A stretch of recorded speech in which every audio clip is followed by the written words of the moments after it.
Hey everybody, my name is Adam and I'm one of the pastors at Boulder Creek Community Church, and I just want to welcome you. Thank you for taking time to tune in, especially if you're new. Here's my contact information. Would love for you to connect with us. If you have any questions, if there's anything you think we can do to help you, if we can pray for you, please reach out to us. Let us know. You can call, you can text, you can email, and we would love to help you in any way we can. Now you notice this beautiful environment behind me. I happen to be in Maui right now, getting ready to come home soon, but some friends of ours blessed us with a free place to stay. We couldn't pass it up, and it is absolutely gorgeous here. But I absolutely miss home, and I'm looking forward to coming back next week and kicking off a brand new series from the book of Revelation. I'm calling it More Than Conquerors. It's about finding hope. It's about living a victorious life no matter what the circumstances are in our life. And I think that's such a relevant book for our day and age. But today we're going to wrap up our series that we've called Rhythms. And we've been looking at different disciplines or practices that help us grow and mature and thrive in our faith. And today you're going to hear a message from someone I've known for 53 years, my little brother, Sean Miller. Now, if you look real close at us, if we were standing side by side, and maybe one day you'll get to see that, but you'll notice that he is a half an inch taller than me. That's right, just half an inch. And he likes to hold that over me sometimes. But here's the reason he's half an inch taller than me. I was 2 years old when Sean was born, and when my mom brought him home from the hospital, she was in the kitchen and my little brother Sean was in the bedroom, and he began to cry. And being the good older brother that I am, I decided to help. And so I went in and I picked him up by the head and I carried him into the family room where my mom was now. And I said, "Mommy, baby cry. Mommy, baby cry." And I'm pretty sure that's the reason that now he is half an inch taller than me. It's all in the neck. But I know you're absolutely going to love this message. Sean is a pastor, senior pastor at Saratoga Federated Church in Saratoga. He's a great communicator, a great guy, a good friend, and a brother to me. And I know you're going to be blessed by this message. And so enjoy this, and God bless you guys, and I'll see you next week, Lord willing.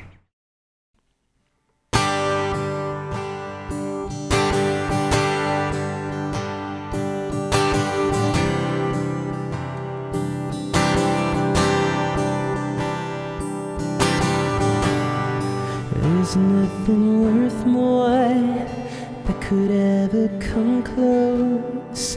Nothing can compare. You're our living hope.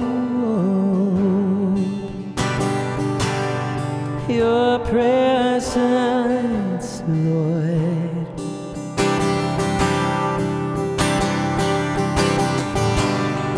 I've tasted and seen the sweetest of loves, when my heart becomes free and my shame is undone. Your presence, Lord.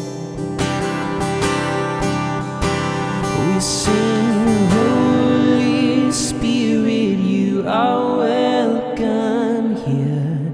Come flood this place and fill the atmosphere. Your glory, God, is what our hearts long for, to be overcome by your presence, Lord. Your presence,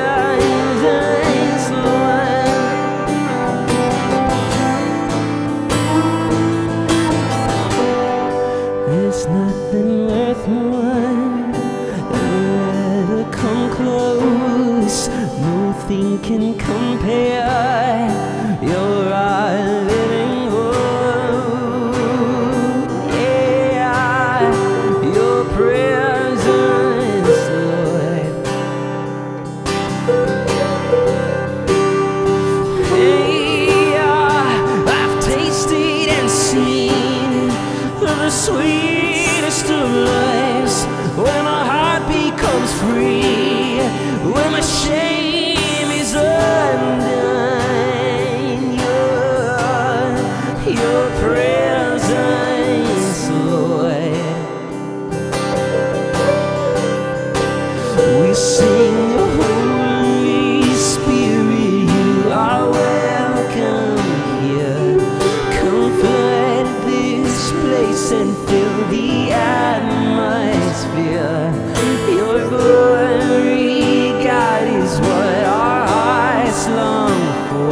to be overcome by your presence, Lord.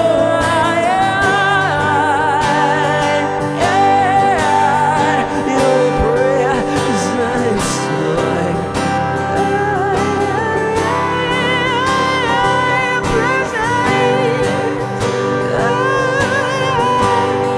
Your presence, Lord.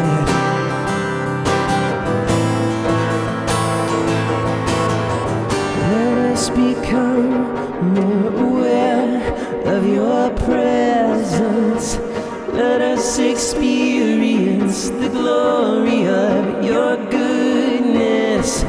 Let us become more aware of your presence. Let us experience the glory of your goodness.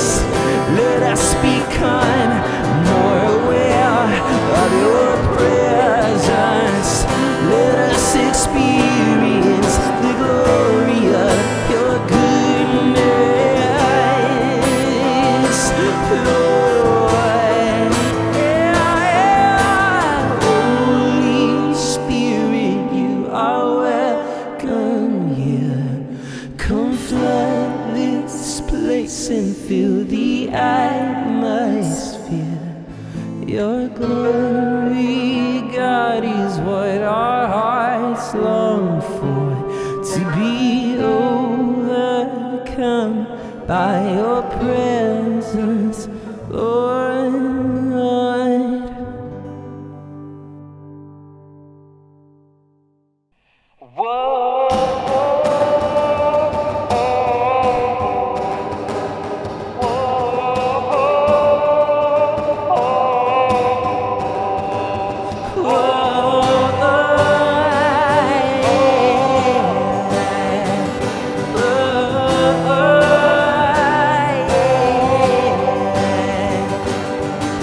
Wasn't for nothing that you shed your blood, so I'm gonna live like my shame is gone. I won't be shackled to the way I was, so I'm gonna live like my chains are gone, gone. Now my sin is dead and gone, and I sing hallelujah. Done, done. He is risen, it is done. I sing hallelujah.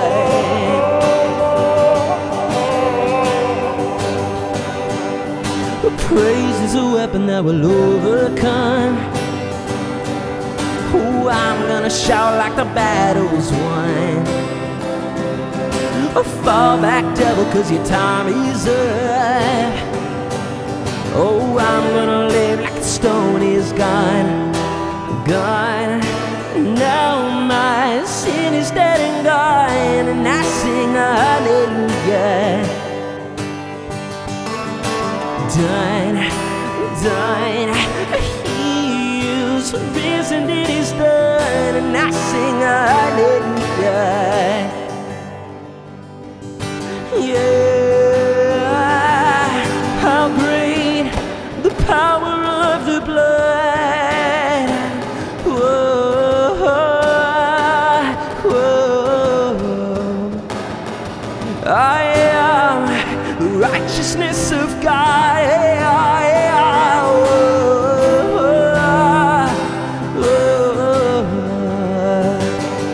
How great the power of the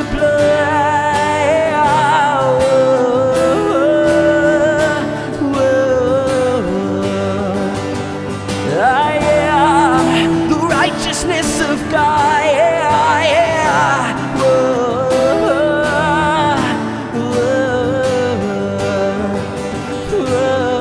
whoa, yeah. Gone, gone.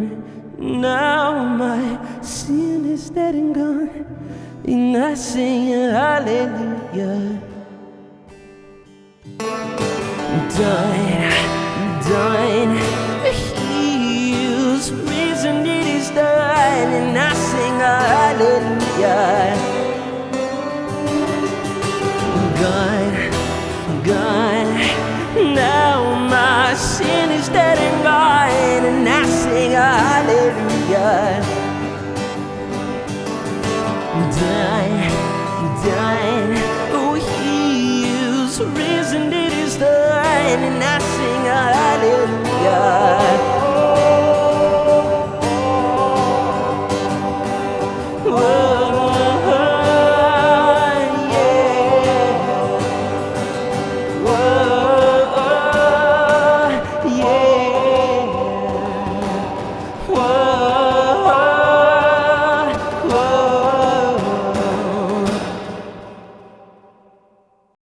Hello everyone at Boulder Creek Community Church. It's so good to be with you. My name is Sean Miller and I am Adam Miller's little, much younger kid brother.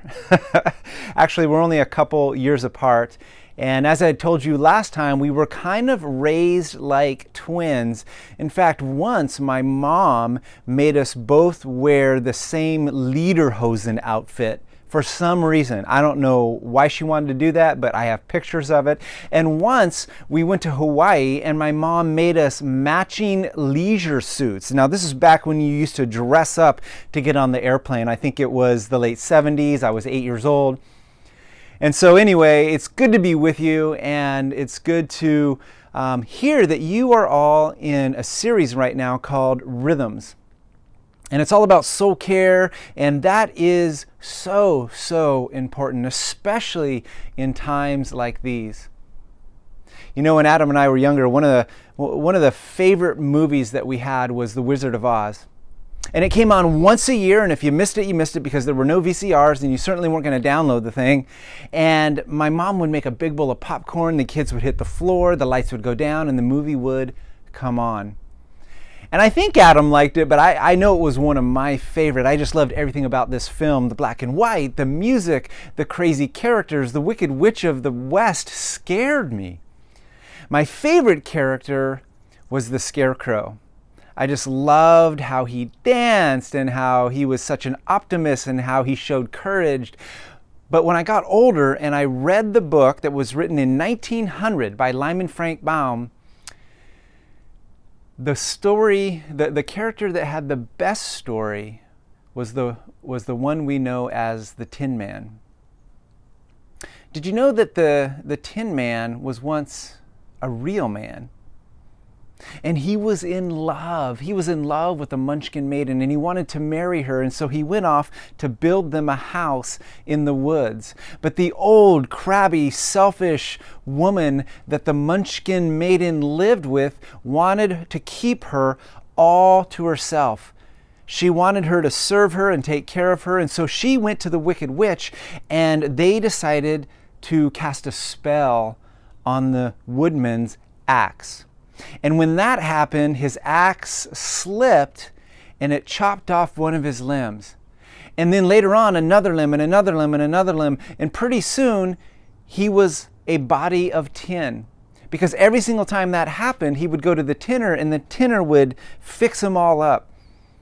And finally, he thought that he was great because he could work so powerfully and he didn't get tired. And so, with a body that was strong as ever, and with a heart full of love, he thought that he had defeated his enemy, the Wicked Witch. And here's how the story goes from the book. I thought I had beaten the Wicked Witch then, and I worked harder than ever, but little I knew how cruel my enemy could be. She thought of a new way to kill my love for the beautiful Munchkin maiden and made my axe slip again so that it cut right down the middle of my body, splitting it in two halves. Once more the tinsmith came to my help, and he made me a body of tin, fastening my tin arms and legs and head to it by means of joints so that I could move around as well as ever. But alas, I now had no heart. So I lost all my love for the Munchkin girl, and I did not care whether or not I married her. My body shone so brightly in the sun, and I felt so proud of it. And it didn't matter if my axe slipped anymore because it couldn't cut me. There was only one danger, that my joints would rust, but I kept an old oil can in the cottage and took care to oil myself whenever I needed it. However, there came a day when I forgot to do this. And being caught in a rainstorm, before I thought of any danger, my joints had rusted, and I was left to stand in the woods until you came to help me. It was a terrible thing to undergo.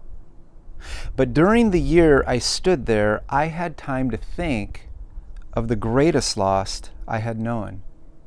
And that was the loss of my heart. While I was in love, I was the happiest man on earth, but no one can love who does not have a heart. And so I am resolved to ask Oz to give me one. If he does, I will go back to the Munchkin Maiden and marry her. Both Dorothy and the Scarecrow had been greatly interested in the story of the Tin Woodman, and now they knew why he was so anxious to get a new heart. All the same, said the Scarecrow, I shall ask for brains instead of a heart, for a fool would not know what to do with a heart if he had one. I shall take the heart, said the Tin Woodman, for brains do not make one happy, and happiness is the best thing in the world. In his book from the 2000s, John Eldredge, in his book Waking the Dead, makes some observations about this story. And he points out that there was once a man who was real and alive and in love. But after a series of blows, he's reduced to efficiency. And it's easy to be efficient in this world when we forgo our heart. He was sort of like a hollow man, a machine that worked and worked and worked. He was successful, but he wasn't fulfilled. He was really, really busy, but he wasn't at peace, and he certainly wasn't happy. And the interesting thing is he didn't even realize this was happening until he was rusted stuck. And he had time to slow down and think about what had happened in his life. In the scriptures, it says that there is an enemy that we have that prowls around like a roaring lion, seeking whom he may devour. John Eldredge also points out that this man had an enemy that wanted to destroy his love, destroy his life, and do all that by destroying his heart.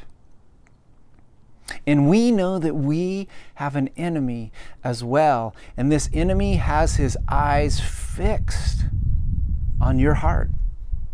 Because here's the thing, if he can take your heart out, he takes you out. And you are essential to God's story. And so let me ask you today, Boulder Creek Community Church, how is your heart? Is it damaged? Have you given it away? Or perhaps you've just been ignoring it lately. Maybe it's become fatigued or distracted or dormant, or maybe in some way it's just started to die a little bit. And maybe you've walked with God for a really, really long time. But lately your heart is angry. It's fearful. And it's angry and fearful in ways that you can't remember in your past. How is your heart? Again, you are in a series called Rhythms, and you've been walking through these different rhythms of grace, these disciplines, these spiritual things that we do, that we participate in order to care for our souls. And one of those rhythms is the rhythm of rest, and that's what I want to talk about for just a little while today. You know, when Jesus entered his public ministry, he looks out at the crowds and he sees them. He sees that they were they were harassed and helpless, that they were like sheep without a shepherd. They had no leader. They had nobody caring for them. They were downtrodden. And it says that he has compassion on them. Compassion. He loved them. His heart broke for these people. And the same thing happens today when he sees us in this world, when we feel harassed and helpless. And how many of us felt that way in 2020 and now 2021? All of the tension that has gone on, all of the struggle that has gone on. I can't imagine what it must have been like and what it must still be like for so many of you in Boulder Creek Community Church and the surrounding area. And I have to tell you, Saratoga Federated Church has been praying for you. We've been hoping for you. We've been asking God to provide and give you peace. And I want to tell you, we have admired your courage and your faith and your faithfulness. Your faithfulness to one another, but also your faithfulness to the Lord. What a difficult time to continue to walk by faith and not by sight. Everything that's happened in this last year has been such a challenge, and those words are for us as well. And Jesus calls himself the Good Shepherd, and when he looks out at the crowds in Matthew chapter 11, he speaks to the crowds, and he says, "Come to me, all of you who are weary and heavy burdened, and I will give you rest." He says, "Take my yoke upon you and learn from me, for I am gentle, I am humble, and you will find rest for your souls." And that's my prayer for you today, is that you would find the deep down rest for your soul, because your heart matters. You are essential to the story that God is writing. And there is a deep soul rest that is available as we practice the rhythm of rest in Jesus. One of the other things that Jesus says there is that his yoke is easy and his burden is light. And my prayer is that you would sense that and that you would feel that these days in your life, in your community, in the challenges that you're facing. And so I just want to walk through 3 things that the scriptures show us that describe what rest is. Because sometimes we could sort of think that, rest is sort of just taking a nap or getting a good night's sleep or sitting in a hammock. And, that's true. It probably is, and oftentimes it is. But it's so much more. And so let me give you 3 things today that describe rest. First of all, rest looks like God walking in the cool of the day. God walking in the cool of the day. In Genesis chapter 3, verse 9, it says that God comes walking in the cool of the day, and he calls out to humanity, "Where are you?"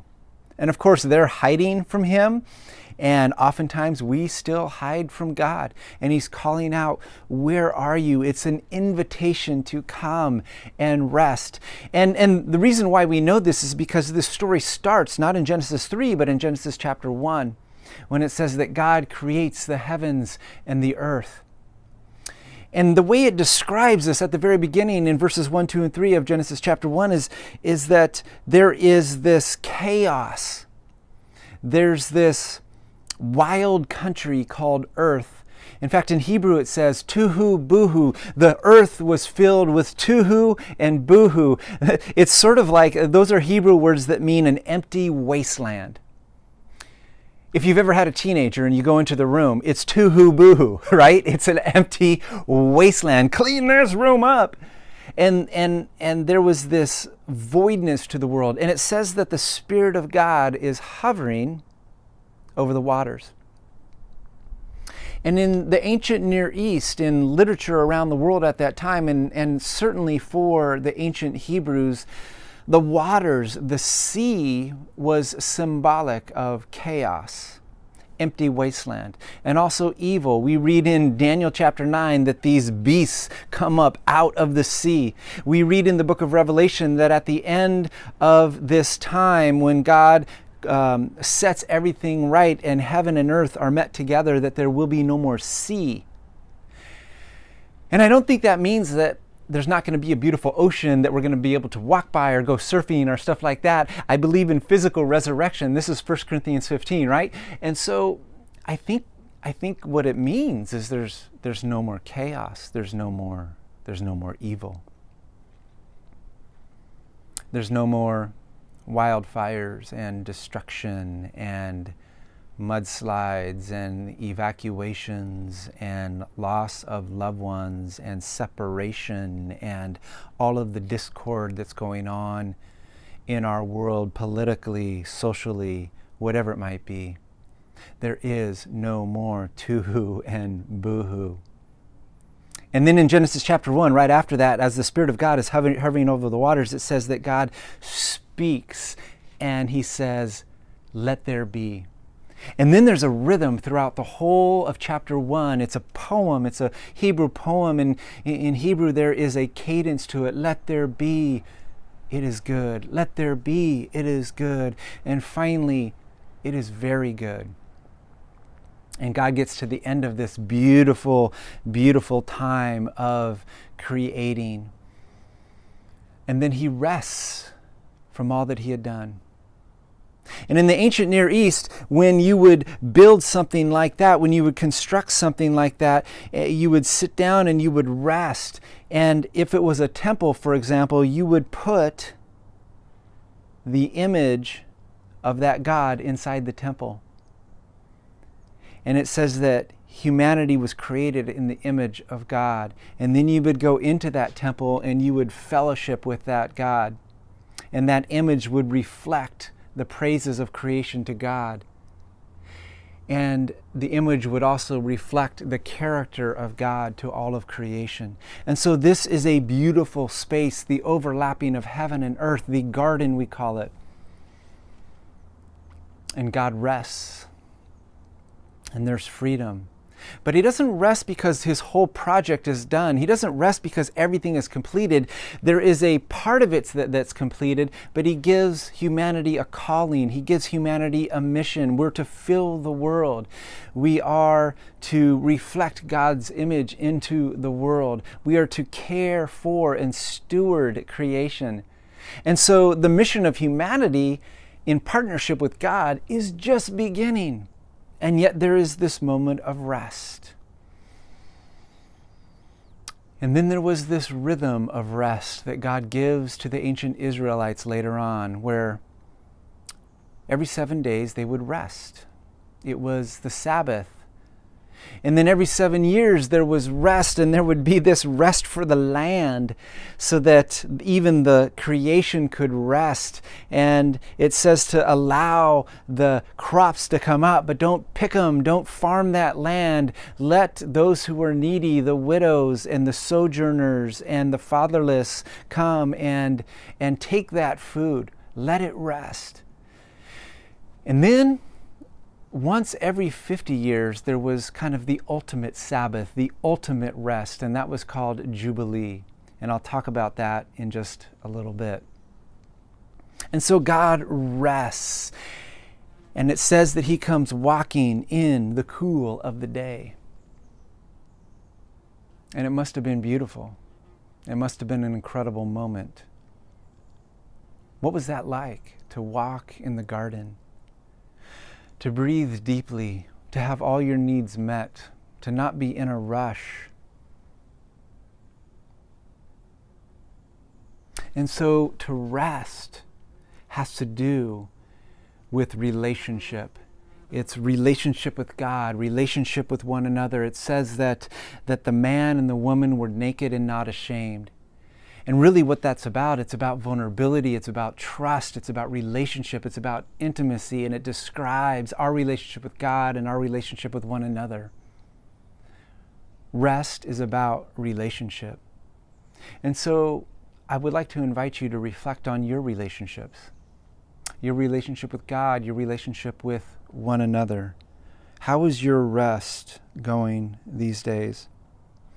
And I'd like to give you sort of just a practical way to kind of recapture that relationship and that rest.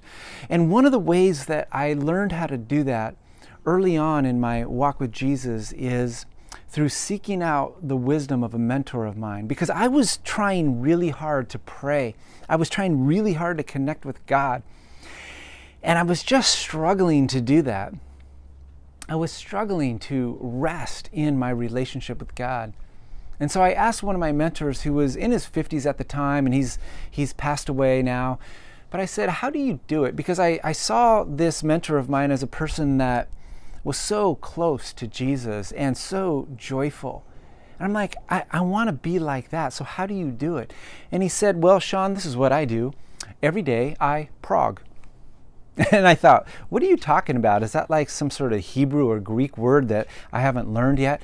And he goes, no, I pray while I jog. I prog. And I thought, is that legal? Like you can do that? And I learned how to approach God in a new way. You see, there's all sorts of different ways to connect with the heart of God. For some of you, it's going to be studying. For others of you, it's going to be relating to other people. For some of you, it's going to be being out in creation. For some of you, it's going to be meditating and memorizing the scripture and having moments of stillness and silence. And so I realized for me, I need to be moving, I need to be walking, and I have these deep moments of connection in my relationship with Jesus while I'm cycling, while I'm walking, while I'm running, sometimes while I'm driving.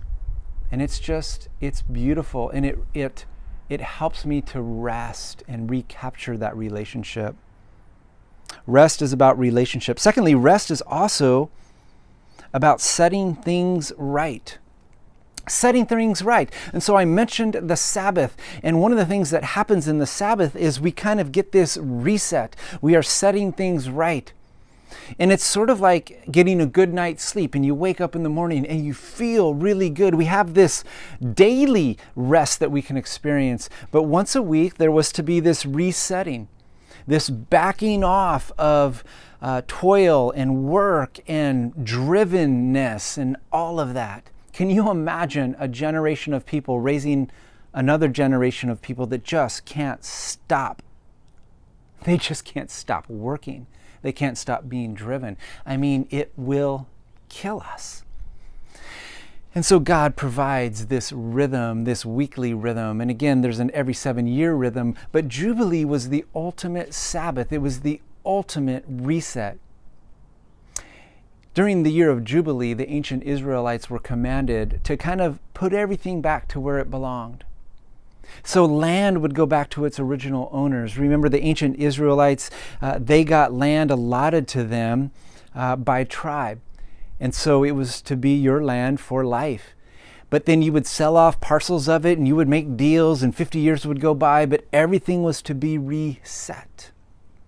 If you were a servant because you owed money and you had to work for somebody, you were to be set free. In fact, all debts were to be canceled, and even slaves were to go free, because God reminded the Israelites that they were once slaves in Egypt, and He set them free. So this is the ultimate reset of everything, of life. Here's the thing. There's no evidence in the scriptures that the ancient Israelites ever practiced Jubilee. In fact, there's no evidence that I've ever heard of. And so if you know where this is, please let me know. I would love to know. But there's no extra biblical evidence that we know of that the ancient Israelites ever truly practiced Jubilee. Jubilee that looks forward to that ultimate heaven and earth coming together and all things being set right. And this is why Jesus comes and He says in the synagogue of His hometown, He quotes Isaiah chapter 61, and He says that He's come to proclaim the year of Jubilee. Through Him, everything gets set right and gets reset, and we experience Sabbath rest in Jesus. And so Sabbath rest is about relationship, but it's also about a reset, an experiencing of setting ourselves and our hearts right. I've had 4 major resets in my life. I've had a lot of little resets because I get off track all the time and I need to be reset and recentered in Christ. But I've had 4 major ones. The first one came years ago in Colorado when I had my dream job and I was laid off. And this little church that I was a part of ran out of money and closed its doors. And I found myself working in the middle of the night for minimum wage. And I was lost and I was frustrated and I was angry. And financially we were struggling and we didn't know what we were going to do. But it was a huge reset in my life. And I can actually go back to the scriptures, the Bible that I had at that time, and I can read the comments that I wrote in the margins of my Bible. And I was given incredible rest. And I came out of that on the other side, ready to serve and ready to move forward in life and in relationships. The second major reset came when I was working for another organization, and my boss that hired me, everything was great at first, but about 6 months in, things started shifting and changing. And at the end of 2 years, I ended up leaving that organization, and my boss stood up in front of all of the employees and said, "Sean, I'm sorry that I pulled a big bait and switch on you." And he goes, "I don't want to ever do that to anyone else." And that's great, but for me, the damage had been done. I had moved my family across the United States, and things just didn't go well. But because of that, doors were opened. Because of that, new relationships were formed. And there was a dark night of the soul for me, but there was also light on the other side. There was resurrection. Another major reset is when my family and I moved back to California in 2008. We grew up in California, grew up in the Bay Area, and we were home again. And there were beautiful things happening. And that one was just an amazing experience. And about 12 years later, there was another reset when I had been laboring and working and coaching and leading and investing. And the same people that I had been leading and coaching and laboring for and investing in decided I wasn't needed anymore. And it was a shock. It came out of the blue. Everything had been up and to the right. Everything had been hunky-dory, and relationships were good. And I had been publicly praised just weeks before this. And I had been privately praised just days before this. And so this was out of the blue. It knocked me for a loop. And it was the valley of the shadow of death. And I thought, man, God, I don't know. I don't know if I can bounce back from this one. And yet, God led me forward, and He gave me gifts of people in my life, and He gave me an amazing reset in my life. And now today I am experiencing unbelievable fruit. And every time I've come out of one of those times, there has been fruit, there has been joy, there has been deeper love. I've had greater amounts of patience. I've wanted to be more kind than ever before, and the list goes on. I suppose that there are more resets in my future. There are more Jubilee moments. But the ultimate Jubilee moment is when Jesus came out of the grave and He invites you to come to Him to experience not just reset, but resurrection life, abundant life with Him. Rest is about relationship. It's also about reset. And finally, rest looks like surrender. Surrender, one of the hardest words in the English language, because we don't like to surrender. I had a friend years ago, a mentor, who used to pray with his hands open, just so he would remember to not hold on to anything, but he wanted to surrender everything to Jesus. When Jesus says, "Come to me," He is inviting surrender. There is no rest without surrender. He says his yoke is easy and his burden is light. And it's not because the journey is easy. We know it's not, because Jesus says, take up your cross and follow me. That's not easy. That's death. That's wretched. What's easy is the yoke. And it's easy because the yoke fits us perfectly. It's made for us. You see, the yoke in the ancient world was a tool for farm animals. And two animals would be hooked up together in the yoke, and they would go together. Usually an older animal and a younger one, and the younger one would learn the ropes by being yoked to that animal. Jesus is in this kind of agricultural community, and he says, be yoked to me. That's the life that you were meant for. It's the life that you were made for. It's the abundant life. You see, the yoke is the abundant life that so many of us are hungry for. We've heard about it. We're saying, where is the abundant life that you promised, Jesus? And he's saying, come to me and experience that. But to do that, we have to go through surrender. It's the life that perfectly fits you. And one of the best ways that I've heard to describe this life is a little story called The Tandem Bicycle Ride. And I want to finish by reading this for you. It says, I used to think of God as my observer and my judge, keeping track of the things that I did wrong so as to know whether I merited heaven and hell when I die. He was out there sort of like a president. I mean, I recognized his picture when I saw it, but I didn't really know him. But later on, when I met Jesus, it seemed as though life was rather like a bike, but it was a tandem bike. And I noticed that Jesus was in the back helping me pedal. I didn't know just when it was that he suggested that we change places, but life has not been the same since I took a back seat to Jesus, my Lord. He makes life exciting. When I had control, I thought I knew the way. It was rather boring, but it was predictable. It was the shortest distance between 2 points. When he took the lead, he knew of delightful long cuts, up mountains, and through rocky places at breakneck speeds. It was all I could do to hang on. Even though it looked like madness, he would say, pedal. And I was worried and anxious, and I asked, where are you taking me? And he laughed and he didn't answer, and so I started to learn how to trust. I forgot my boring life, and I entered into the adventure. And when I'd say I'm scared, he'd lean back and he'd touch my hand. He took me to people with gifts that I needed, gifts of healing and acceptance and joy. They gave me their gifts to take on my journey, our journey, my Lord's and mine. And we were off again. He said, give the gifts away. They're extra baggage. They're too much weight. And so I did to the people that we met. And I found that in giving, I received. And still, our burden was light.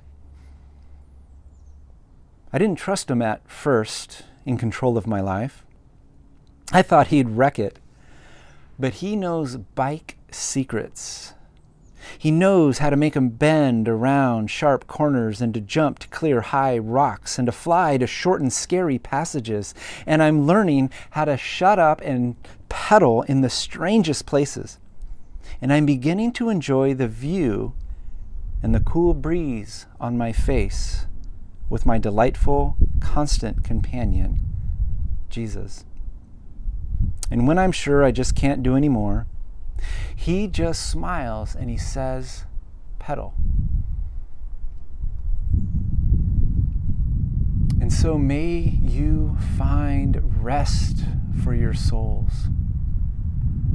May you find rest down deep in your heart with your companion Jesus on this journey of a lifetime. Would you pray with me? Father, thanks so much for the rest that you offer us, the life that you offer us. And God, I pray for my brothers and sisters and my friends at Boulder Creek Community Church that you would give them unbelievable deep heart rest. And then that would spill over to their relationships with one another, their relationship with you, their relationship with themselves individually, their relationship with the whole creation around them, that there would be this massive rest and reset. And God, I pray that you would give them the courage to surrender to you again and again, to walk by faith and not by sight, because that's how the people of God have always had to walk. And we know that in that there is life and there is joy. And in that today, right here at Boulder Creek Community Church, there is hope. And so God, thank you so much for this amazing body, and I pray that you would bless them today in your name. Amen. Thanks, everybody.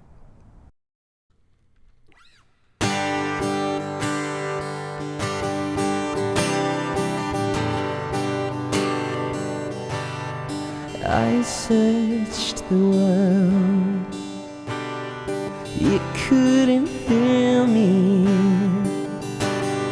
Man's empty praise and treasures that fade are never enough. You came along and put me back together. Every desire is now satisfied here in your life. Oh, there's nothing better than you. Oh, there's nothing better than you. Oh, there's nothing is better than you.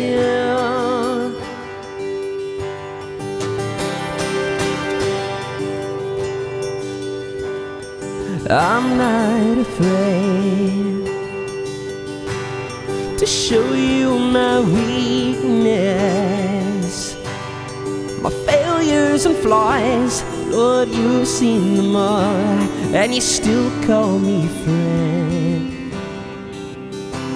'Cause the God of the mountain is the God of the valley. There's not a place your mercy and grace won't find me again. Oh, there's nothing better than you. Oh, there's nothing better than you. Lord, there's nothing is better than you. Yeah, there's nothing better than you, Lord. There's nothing better than you, Lord. There's nothing is better than you.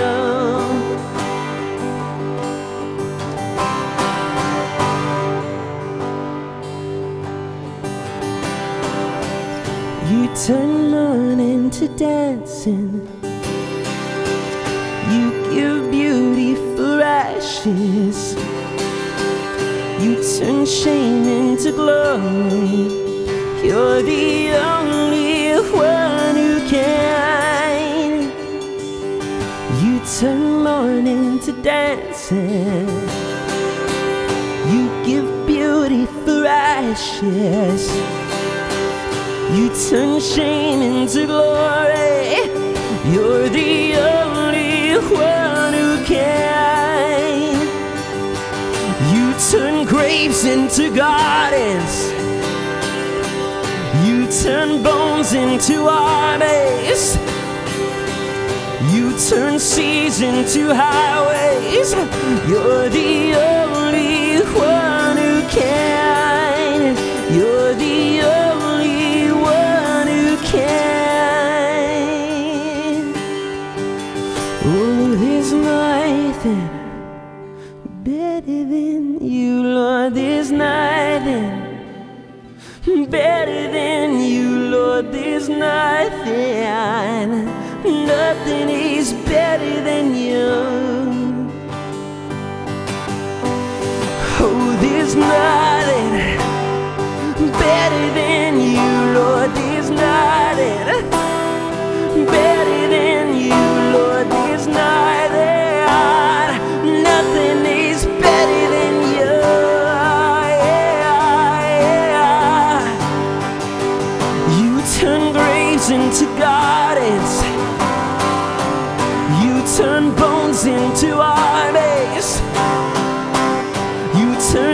byways into highways. You're the